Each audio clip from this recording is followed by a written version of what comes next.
செய்தவர்களை நீர் ஆசீர்வதித்துள்ளோம். இந்த கட்டிடத்தின் வழியாக ஏழை மாணவர்கள் படித்து உயர்வதற்கு வாய்ப்பாக இருந்ததற்காக நாங்கள் நன்றி செலுத்துகின்றோம்.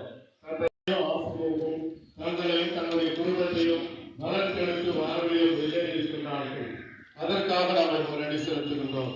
நம்முடைய இவ்வளவு நாட்கள் 78 ஆண்டுகளாக இந்த கட்டிடத்தை எங்களுக்கு கொடுத்து எங்களை பராமரிப்பதற்காக நன்றி செலுத்துகின்ற பொழுது, மேலும் நாங்கள் இந்த கட்டிடத்தை புதுப்பிக்க இன்று நாங்கள் ஆரம்பிக்கின்ற பொழுது இந்த கட்டிடத்தையும் இவர்களை பாதுகாத்து வழிநடத்தி எங்கும் உங்களுடைய பிள்ளைகள் உங்களுடைய ஆபத்துக்கள் இவர்களிலிருந்து இவர்களை வெளியிட்டு காத்திருவீராக.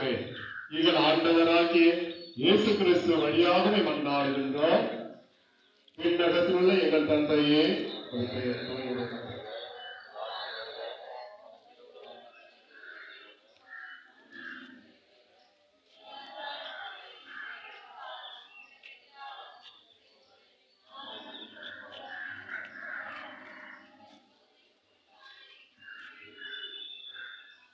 அருளிருந்த மரியே வாழ்க.